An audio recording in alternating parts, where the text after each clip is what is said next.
मोदी सरकार और supreme court के बीच सुप्रीमेसी को लेकर तकरार का एक लंबा दौर रहा है।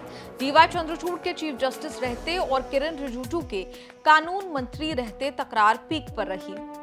माना जाता है कि विवाद को ठंडा करने के लिए ही किरण रिजिजू को कानून मंत्रालय से विदा किया गया।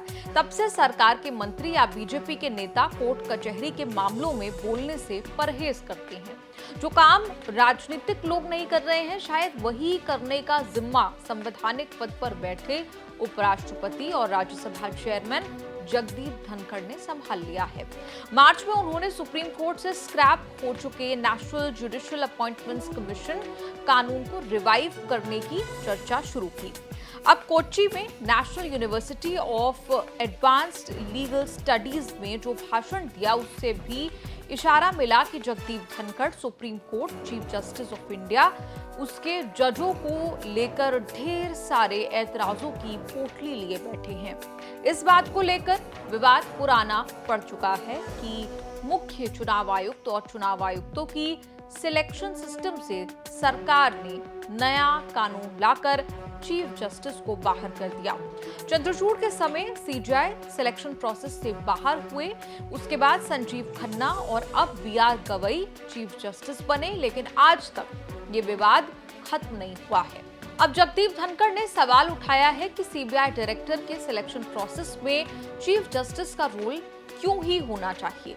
सीबीआई डायरेक्टर पद न्यायिक नियुक्ति नहीं है, ये कार्यपालिका यानी सरकार को ही करना चाहिए।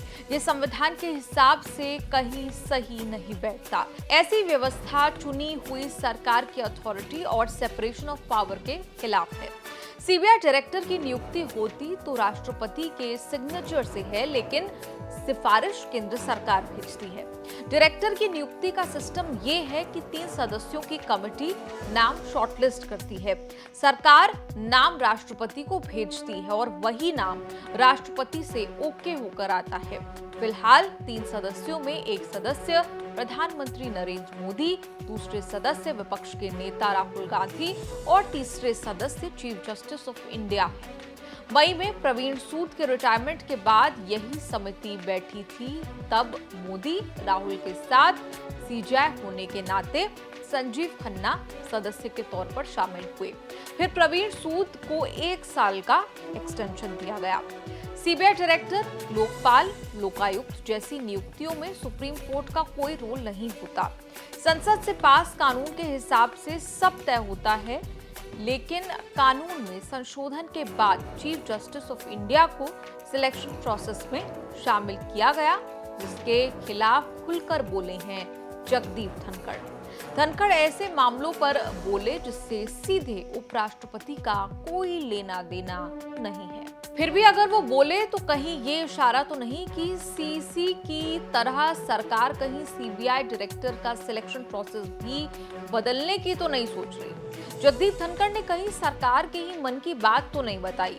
धनखड़ जो बोले उसमें सिर्फ सीजीआई के रोल पर निशाना साधा, विपक्ष के नेता पर कोई आपत्ति नहीं जताई। ऐसा ट्रेंड रहा है कि सरकार को भी बड़े पदों पर नियुक्तियों में चीफ जस्टिस की दखल पसंद नहीं आती। सरकार ने हल्ला मचाने या शोर मचाने की बजाय ऐसा रास्ता चुना कि सिस्टम भी मन मुताबिक हो गया और चीफ जस्टिस ऑफ इंडिया भी प्रोसेस से बाहर हो गए। 2023 में सरकार ने सीसी और चुनाव आयुक्तों की नियुक्ति में ऐसे ही बदलाव किए थे। सरकार ने चीफ जस्टिस को बाहर किया, पीएम, विपक्ष के नेता और सरकार के एक सीनियर मंत्री की कमेटी बनाई। इसमें खेल ये हो गया कि 2024 के लोकसभा चुनाव में कांग्रेस डबल सीटें जीत लाई। कांग्रेस को विपक्ष का नेता पद मिल गया और राहुल विपक्ष के नेता बनकर मोदी के साथ बैठकर हर बड़े सिलेक्शन में बराबर के पार्टनर हो गए। जिन कमेटियों में पीएम और सरकार के मंत्री वाला सिस्टम है, वहां तो सरकार को बहुमत मिल जाता है, लेकिन सीबीआई डायरेक्टर जैसे पदों के मामलों में पीएम को चीफ जस्टिस और विपक्ष के नेता की सुननी पड़ती है। नेचुरल मेजॉरिटी मिल नहीं पाती। कोच्चि के जिस कार्यक्रम में जगदीप धनखड़ ने भाषण दिया उसमें कोर्ट कचहरी, सुप्रीम कोर्ट, जजों के बारे में भी बहुत कुछ बोले, लेकिन जो बोले सब खिलाफ में बोले। घूसकांड में फंसे जस्टिस यशवंत वर्मा के केस में एफआईआर क्यों नहीं हुई? रिटायर होने वाले जजों को सरकारी पद क्यों मिलते हैं? संविधान की प्रस्तावना बदलने की बात क्यों हो रही है? ये सारे सवाल जगदीप धनखड़ ने करे। आपका कोर्ट कचहरी के इस एपिसोड पर क्या कुछ कहना है? कमेंट्स में लिखकर जरूर बताएं।